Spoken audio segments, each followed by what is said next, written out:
I cannot stress enough how, as a franchisor, having someone with vision is obviously important, but having a team of experienced franchisor professionals that have lived the life that can help you see it through, how important that is. All right. Welcome back to the Pursuit of Profit podcast, the show that explores the brands, the founders, and what's shaping the future of franchising. Today, we're joined by Zach Beutler, the CEO behind Jungle Driving, the first of its kind student driver franchise in a fragmented, outdated industry. This is a $1.7 billion market cap and a CAGR, a compounded annual growth rate, nearing 15%. The driving school space is revving up, and Zach wants to lead it. We'll unpack how Jungle Driving is modernizing driver education. Their standout, item 19, averaging $600,000 a year in revenue with a 20% net margin. Zach's also a huge advocate for the entrepreneurial operating system, EOS. And we'll talk about how traction plays a central role in their franchisee success. All right, let's hit the road, learn more, and I hope you enjoy the show. He's back. The man is back. It's good to have you back. You look good. You look better. You look better. It's good to see you, man. Yeah, same here. How you been? It's been a while. Gosh, it's been a journey, man. We had little whippersnappers are getting big and old, and everything's coming together, and another new venture kicking off. Well, welcome back, returning guest. Can't thank you enough for taking the time out. I know you're building yet another brand, right? So Jungle Driving, very unique. I'm glad to mix it up on the show too. This is something that I won't probably present twice, right? This is a one and only brand that I'm aware of in the space that is franchising it. So why don't we give you the floor? How did you get involved in this? Sounds like you divested yourself from other business interests, and now you went all in here. How did you get here? What's going on with Jungle Driving? Yeah, so I'll tell you, I got introduced through a retired franchise consultant, and he said, "Hey, are you looking for other brand opportunities?" I said, "Always, always open for opportunities." And he said, "How about a teen drivers concept?" And I was like, "Yeah, why not?"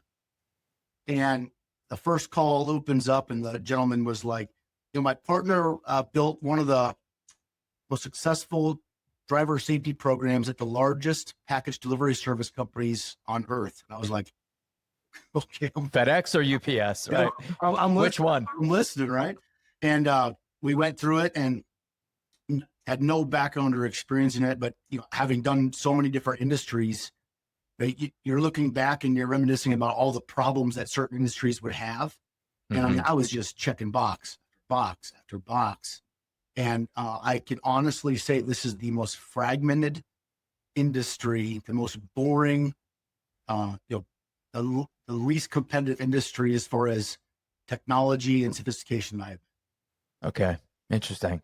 And are you now sprinkling in your Zach dust with all of your operating systems and truing it up to be a brand that's replicable across the US, technology, CRM systems, accountability, KPIs? You have a go-to strategy, what I've learned about you over the years, that you just keep overlaying your successful methodology on each brand. And I'm sure you're going to get into that today. Right. So from the last venture, I took 5 to 6 of the best people with me, that they were the ones that did the heavy liftings, the ones that built the things themselves. I think that one of the things I've experienced is there's actually a Steve Jobs quote where they talk about how the traditional management doesn't work. And so when I looked at that, I thought these were the people that actually built the most important parts of our company, and they came with to build this next thing with me. Good.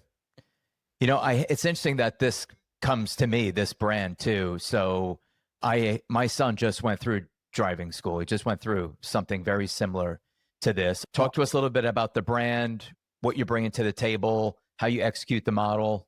Right. So I'll go back to that story. And so Fred Westdale is the owner, and they launched this business in Grand Rapids, Michigan over 20 years ago. And so the first thing that I did is I flew up and I did a ride along with Fred. And I was in that ride along. It was like they were speaking a different language. I heard this young gal say, there's a hyena on my butt. And I'm thinking, what's a hyena? And then all of a sudden Fred said, "Hey, now there's a crocodile coming up here. Be careful." So when I'm done, I'm like, "So Fred, first of all, what's a crocodile?" And he said, well, Zach, that's somebody getting ready to pull out of a parking lot where if you're not careful, they'll drag you to your death. I said, Wow. okay, I'm going to remember that. And then I said, and then what about a hyena? He goes, oh, they're the worst drivers, Zach. They bust if all the other cars. They have road rage. And, they're the worst drivers on the road. And so they built this really unique curriculum that is more engaging, fun, and most importantly, memorable for teenagers to help them identify risk before catastrophe. Okay. And through that first part, I was falling down the rabbit hole of interest. And then they did a parents' night where it was talking about don't drive like, reinforcing the training methods and remembering that your kids are going to drive like you. And so they're like, who here looks at their phone and texts while they drive? And I was thinking, gosh, I do that. And then, who speeds? I was like, oh, gosh, I do that.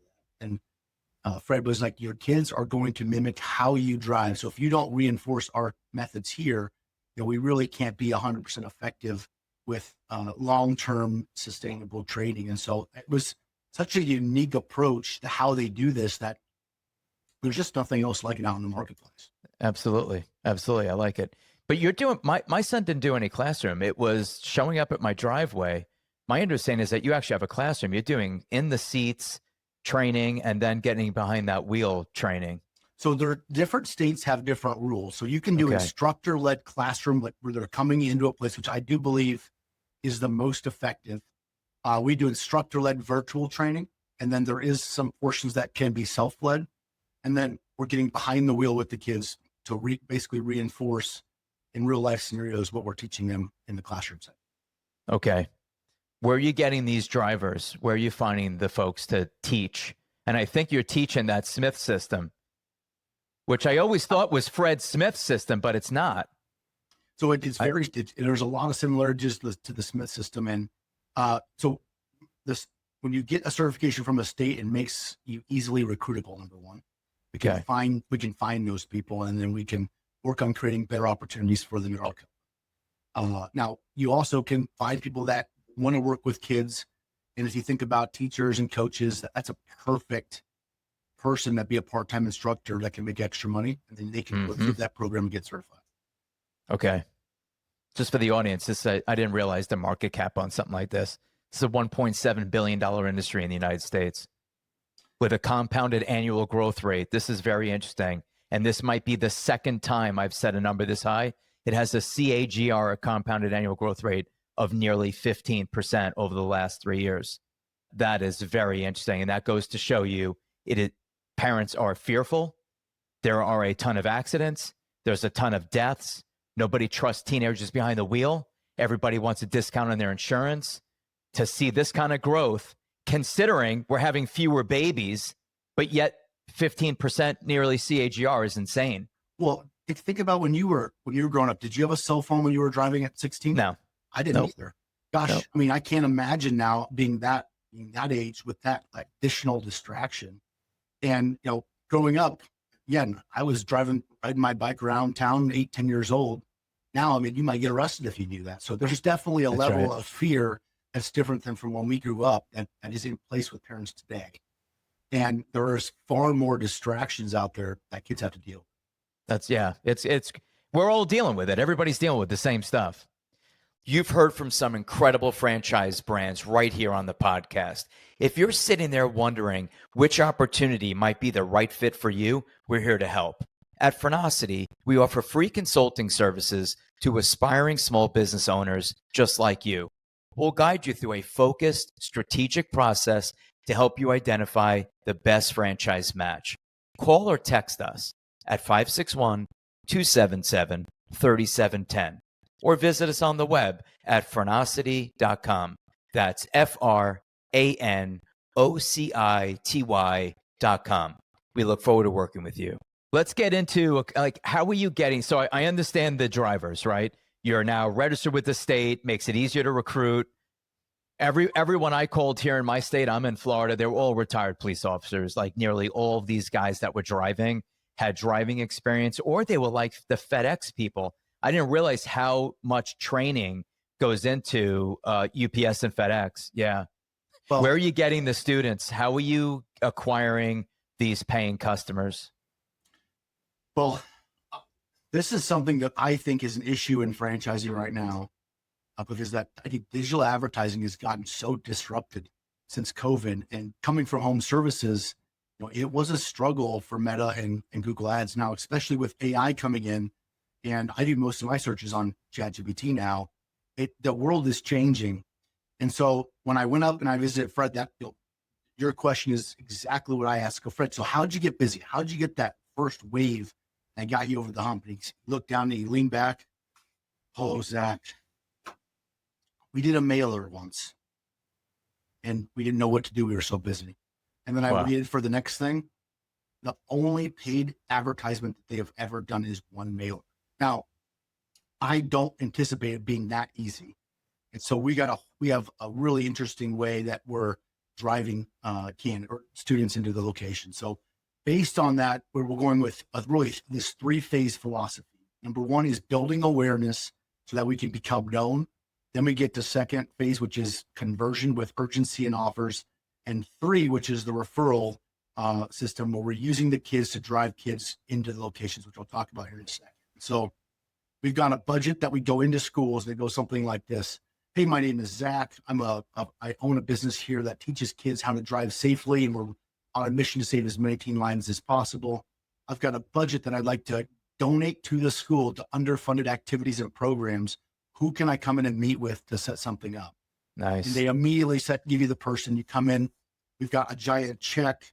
We've got a ton of stuff that they can hand out. And then we also do have content that we're using on Meta to build awareness. From there, we do have a mailer that goes out to homes that have 15 and 16-year-old kids that live within them, live within the homes within 5 miles of the locations. And then we have some paid Google ads that have more call to action discounts. From there, this is where it gets, you talked about that, Zach, dust. So we have a system that integrates with the CRM. So just imagine, Cliff, that we're in this classroom together and the instructor says, hey, who wants to make $50, $100, $200 today? My family would have been raised so high. So in Omaha, we're doing a $50 referral fee. They scan the QR code, they text out personalized invitations to their friends. Their friends click the link, go on and buy, and it will immediately send them $50 that they can download right into their Venmo, bank account, etc. This is for kids or anyone, but the kids, this is significant. They all know people. Yeah. So rather than having little recruiters. I referred this person and having to track it all. It just automatically does it. And so we've got that portion built in. And so what we really do think our hurdle is going to be is, you fill up your classes and now all of a sudden you want to open up more classes, but you have to have an instructor. So that's where we're really building out some independent recruitment strategies that can help franchisees find the instructors at a faster pace. Okay. I like it. Good strategies. I like getting in the school. I like that you're leading in with, I want to give you money instead of everyone cold calling, wanting to receive the benefits from the school. It's like, no, we're aligned. I'll cut you a check, quid pro quo, push my brand. Let me advertise in the school. Let me acquire customers. Who is the customer? Meaning, are you solely focused on teenage drivers? Are you doing elderly? Are you doing professions? Anything outside of the students? Some of the best advice that I've gotten is focus creates wealth and diversification preserves it. And so I like concepts that have a core service that is a focus. Now, our core service is teen driving education. It is very easy for us to add curriculums to our CRM for immigrant and elderly. Those are there. They're actually available at the Grand Rapids location. I would rather it be a smaller part of the revenue so we can be focused on the teens. Where we're looking to bring an additional revenue stream in Q4 of this year is court mandated services. Okay. Again, with a teen focus, where if a teen, unfortunately gets in some trouble, we can provide that training at a facility that's designed for teenagers and differentiate ourselves from other places. Okay, I like that. So the revenue streams right now are, if you broke down revenue streams, it's nearly 100% teen student driving instruction. It's a program curriculum. Now, There is additional action specific. We can do parallel parking. We can do rush hour training. They can sign up for additional training time and hours. Okay. But it's primarily the core service. Okay, got it. Yeah, that was one of my concerns with the model. Is this one and done, or there's repeat business built in there? Naturally, if a child is the oldest, there's another child, we know where to go, or I want him to take another defensive training class or a parallel parking class, so on. So I think where we'd like to take, so right now it is 100% one and done. What I liked is that Fred spends very little on advertising, and that advertising it is more charity type activities. He's not paying for campaigns or slogans, so it's very residual in nature. But if you think about what other trainings do teens need, there's babysitting, hunter safety, CPR. There's other things that we can't provide because we'll have a classroom that could potentially be some additional revenue. But still looking at, I like this brand because the core focus keeps the lights on, shining bright. Okay, I got it. Zach, you're a smart guy. You've built a lot of brands. Like you have vision. How do you respond to, we're entering an era of autonomous driving, right? Whether it's a Tesla, Waymo, and all these concepts where people don't need to drive anymore. How do you feel about that, it being in a driving school business? Well, that was a concern, the future, and obviously technology can be disruptive. And so I went into a logical pros and cons. And so the average age of a vehicle on the road right now is nearly 13 years old. Yeah.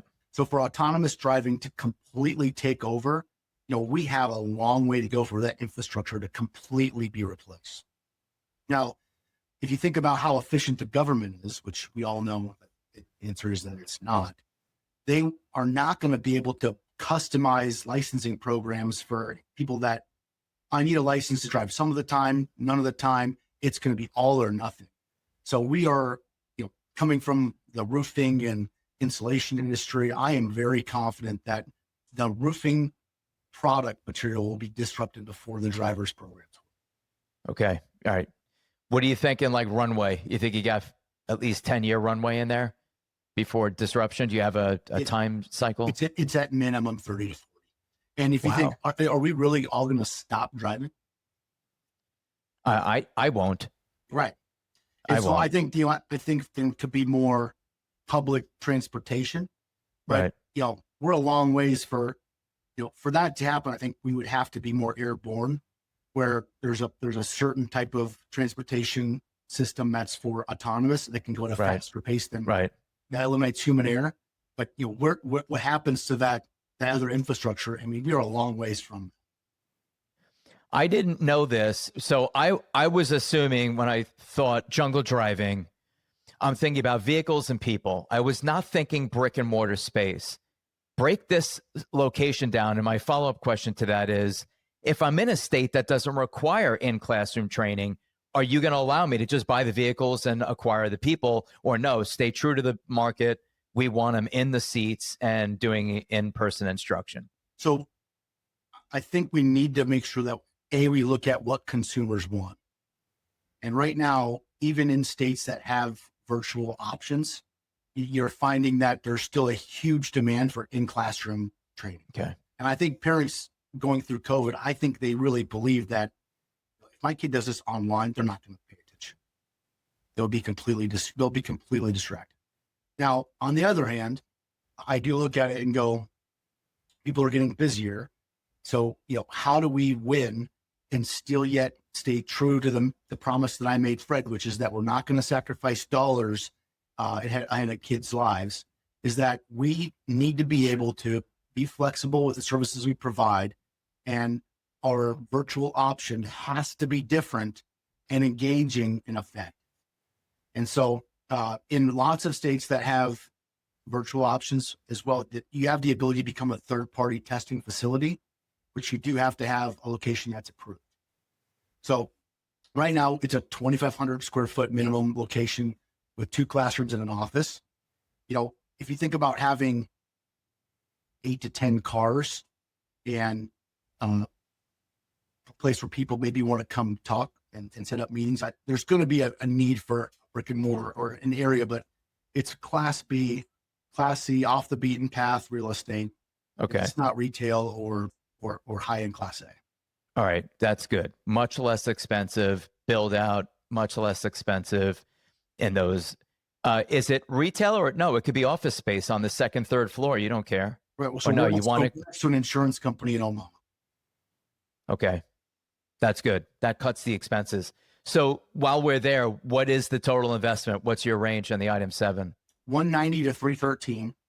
Now there is a $0 to $40,000 build out, depending on if they find a vanilla shell, need to add some walls, etc. There's costs there, but in those situations, they're going to be getting tenant improvement allowance, which we don't include in the item 7. Okay. In Omaha, we did 0 improvements, like absolutely 0. And so that's a big part of that range. And then the other part is in the amount of rent and insurance is really dependent by state. So there's a big variance there with the state requirements and state costs. Okay. All right. I like that. I don't want to be Class A. I like that I can be in office space. Office space is much less expensive. And in many times, it's someone already put 100, 150 into it and build out. Law firm, accounting firm, engineering firm. There could already be some good build out there where I have the offices that could become classrooms. Because I think you wanted, how many, you wanted 2 or 3 classrooms, right? Well, you really need a classroom and then the ability, like an open area for a second classroom or 2 classrooms. Okay. Now, the amount of subleasable space out there in Class B right now is substantial. Yeah. So we found a sublease, and the rule that we found is you should be able to sublease and take over about 70% of the liability of the previous tenant. So you can actually deal, which is exactly what we did. I like that. What are the hours of operation? Is this a 7-day week business or 5? It's 6 days a week right now. Now during the school year, it's really a 3 to 8 o'clock type business. Okay. Which is where I really get excited about court mandated services, where there's going to be some time in the day where we could hold some other classes, and then just like any business, there is always a busier part of the year, which obviously is the summer. And so in the summer, we're all day long. Okay, got it. Staffing model. What does that look like? Obviously, every vehicle has to have a driver. We have some admin. Do we have outside salespeople? What's staffing look like? So one of the things that we have done is we've really taken almost all of the need of administrative tasks and automated them through technology, from payments and scheduling, et cetera. So we start a location with 2 certified drivers. So if a franchisee is going to be an owner operator, we want them to have that certification, and they would drive and teach, and they have 1 additional. Mm-hmm. Now, if they're going to be, they're going to have a manager and play that the manager role, they'd have a GM who would be that person, and then 1 other instructor. Okay, let's get into the meat of it. So we have the model, we have the footprint, we have the investment, we understand the staffing, we know where you're acquiring customers, how you're acquiring drivers. The tech stack is a big piece, your CRM component, how you're helping franchisees with scheduling, probably marketing, remarketing to people, follow-ups. I know you're one and done, but there could be something there like, hey, you ever want to take a defensive driving class? Or like you said, learn how to parallel park without destroying your car or your rims, right? Right. So we have that. And then now you may even implement this court mandated, which would increase revenue, be different frequency. So we're 6 days a week. Now the earnings claim. Does this thing make money? It's unique. I never heard of a brand doing this. This is a first for me. Maybe even for you. It's a first for a driving school franchise concept. Can you make money doing it? What's the item 19 earnings claim? So there's a story to be told here. So Fred is in his late 70s, and they were going to franchise this business in 2018 and 19. And COVID obviously hit and shook the world up. And Fred's partner died in 2021. Oh, wow. And then the next week, Fred's son passed away of non-immune disease. And that was the second kid that Fred's had to bury young, which is really why he's even motivated more than other in protecting kids' lives. And so their business right now, 21% to the bottom line after all fees. They did just under $600,000 in revenue. And I love it because when you talk to Fred, he basically says that he's as busy as he wants to be. He's making more money than he needs. And, he's at a 39% occupancy. Okay. So when you look at the amount of classes that he can schedule, he's at 39% of the available scheduled classes, which means that he has the vehicles. It's already built into the curriculum. All he needs to do is click a button and say open. And it was an actual learning experience for me. We convinced Fred to go from 25 to 35 kids per class. And talking to him, I was like, hey, let's get some of these new advertising things that we're working on. Let's get them tested at your location. And, Fred snipped back and said, Zach, they're just going to fill up and I'm going to be stressed and I'm not going to be able to attend your traction meetings, wherever you call them anymore. And that was a real learning moment for me, because it took 72 hours for his capacity on those existing classes to just add the additional seats. Okay, I have a question in there. So you've increased the head count. How does that actually work when how many vehicles do you need to have with a classroom that big? You just rotating drivers? How does that work? So basically, when you schedule the classes with the available seats, then it opens up, or you would have to open up the number of drives, and it builds it all into the CRM, where you're essentially, you put rules and say that we want all of the drivers to get their driving done within this many days of the class. And then it shows you how many things that you need to open. And then you have to assign them to different instructors, which if you don't have enough instructors, they won't let you do. And so at Fred's location, as an example, he's got 10 vehicles, utilizing about half of them. He's got vehicles that are paid off, obviously. And so, for his location, he's got 3 full-time instructors, including himself, and then 2 part. Wow, that's insane. 600,000 at 39% capacity. Easily double, triple the size of the company with a real push. Well, and you know me, I'm like, let's Fred, exactly. Let's go. And Fred's answer to me is, Zach, I'm going to be 80 years old. Yeah, I don't want to be any busier. Right. And so that I have to put myself in Fred's shoes sometimes to make sure that I'm not pushing too hard. But I've never been more excited about, as a franchisor, managing parts of the business that created the most frustration compared to other things. Just for the audience, he mentions traction meetings, and Zach's a big fan of the entrepreneur operating system, and it's from a book called Traction. The author is, I think it's Gino Wickman. Yep, Gino Wickman. Yep. Gino. And this has been implemented in some very successful franchise concepts. Apparently a game changer. Just really drills down on those 6 key components: vision, accountability, the tools, what you just mentioned. You're going to meet and you're going to hold people accountable, and you're going to go through the KPIs, and you're going to have these traction meetings and all this stuff, data, using data to make business decisions. For anyone listening, you want to be in business, you want to be self-employed, or you're already in business, want to be successful, read the book Traction, learn about it, immerse yourself in it. It has definitely, Zach, would you say it's changed your life, your business life? I have been through 3 implementations. I've implemented it 2 times for different companies myself, and I'm not even nearly as qualified to do that. I can honestly tell you, the thing I tell candidates is, regardless if we're the right partner for you or not, I cannot stress how important it is to build your business on a great foundation of accountability and results. Yeah. And I'm a visionary, so I'm all over the place, and I have these fantastic people that put up with me, per se. And if it wasn't for Traction, they wouldn't have a way to really manage what that looks like. That's right. Right.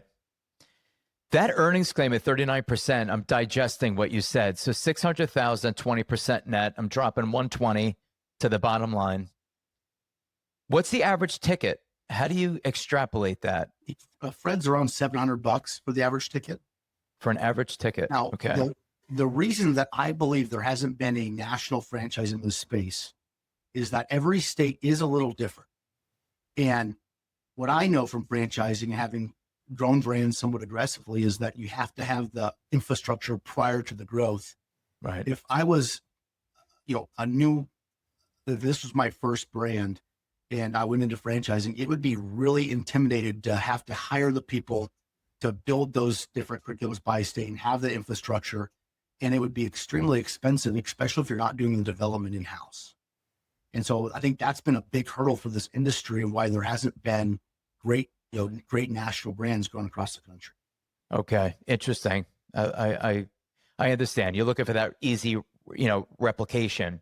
And if you have the nuances of all these unique state, like I just said, my state doesn't require it. Yours does. We just went from 2,500 square feet to no square feet, like literally. Now I understand the execution of the model, and you may want to remain consistent because the consumer wants their child in the classroom. But yeah, you have to manage those little differences. There's 37 states that require driver's education. And then, so Nebraska is actually a state that doesn't.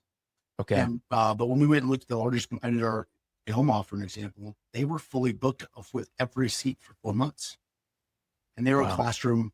They're a classroom that does 3 8-hour sessions, which, I couldn't do with, 10 cups of coffee a day now.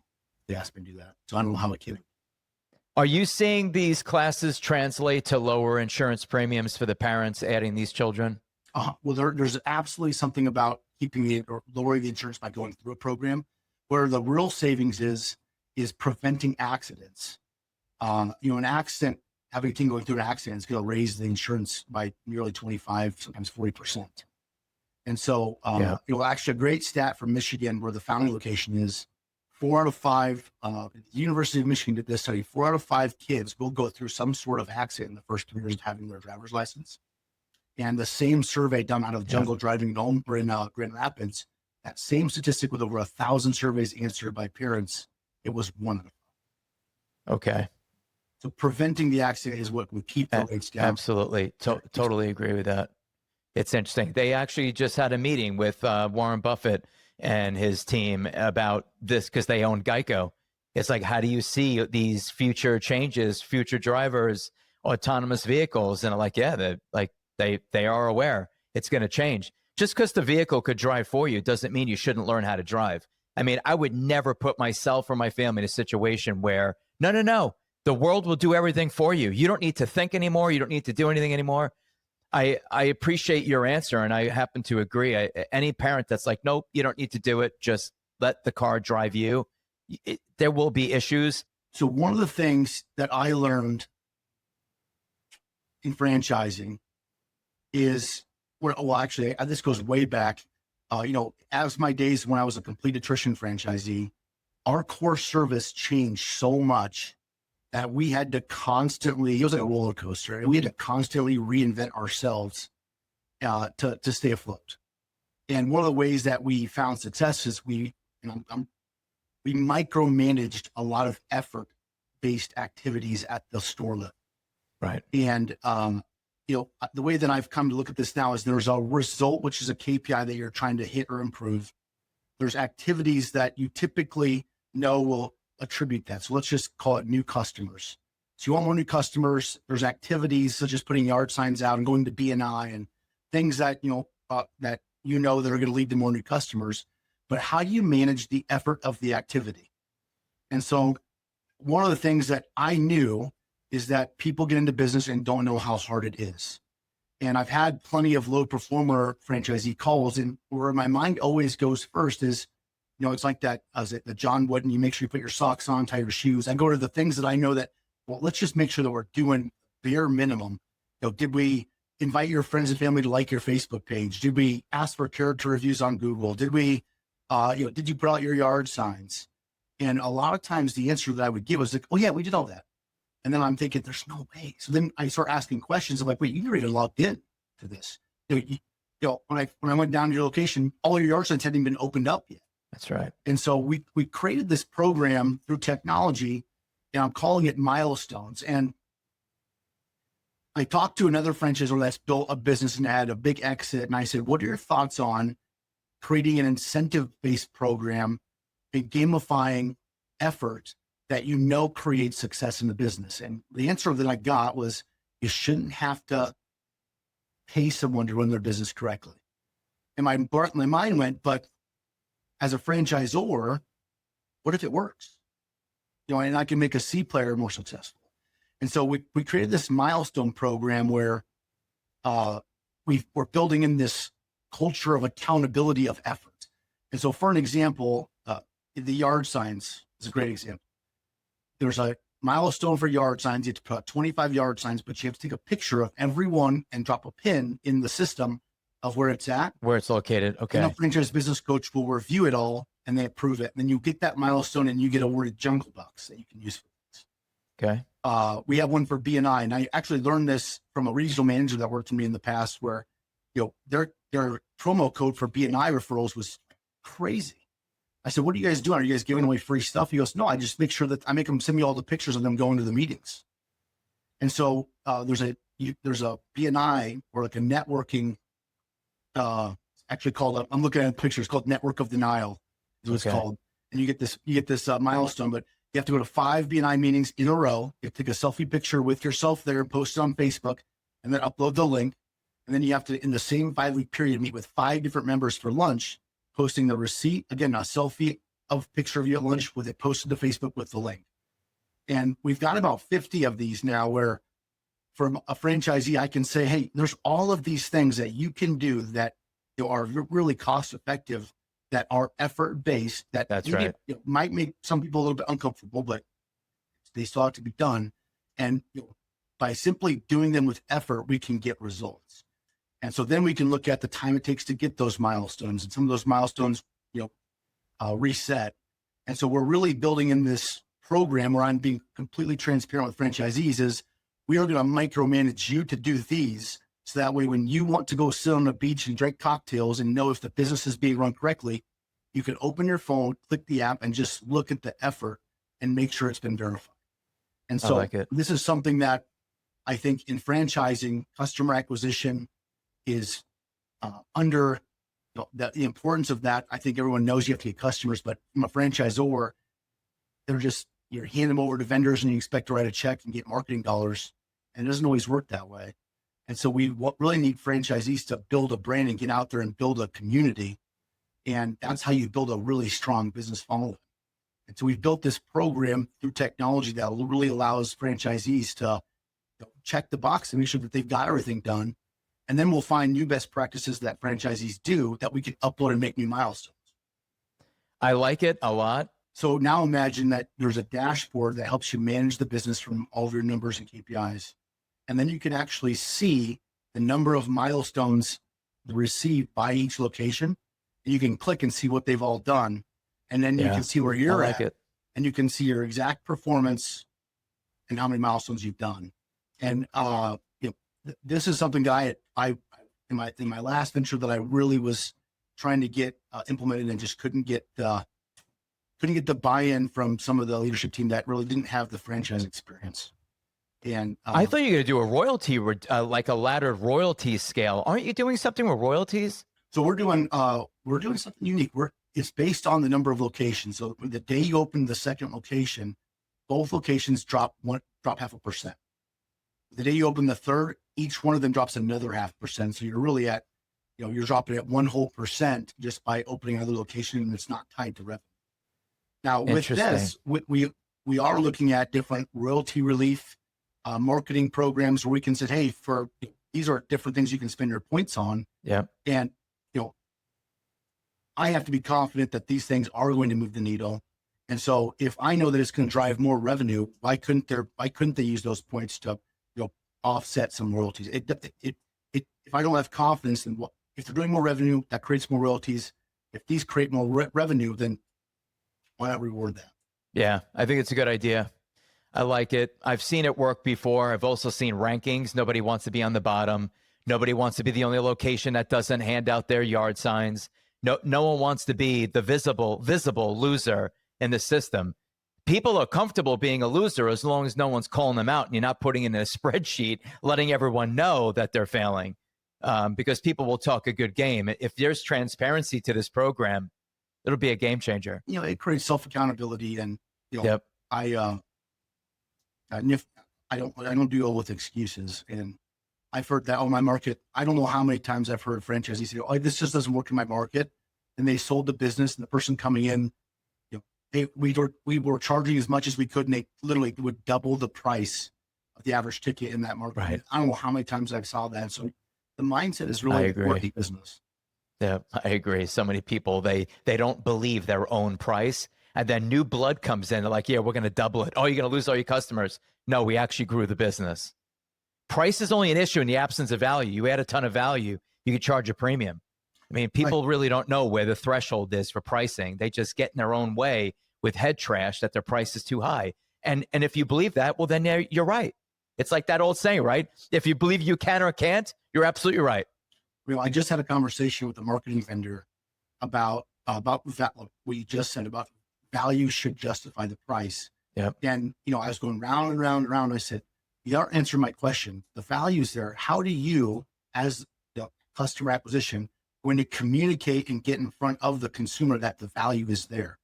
That is like, don't worry about what the value is. From a marketing perspective, how do you plan to get it in front of the person that's going to be buying the service?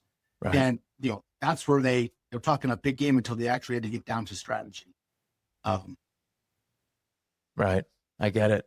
This was great, man. It's good having you back. Great learning more about your brand.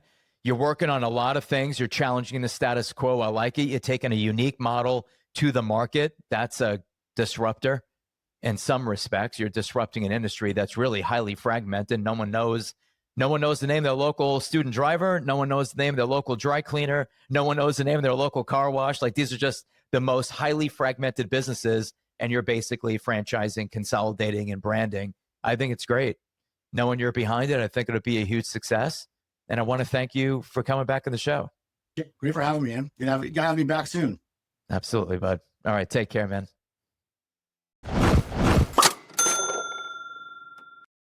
Thank you for listening. If you enjoyed this episode, be sure to like and subscribe so you never miss out on more great content.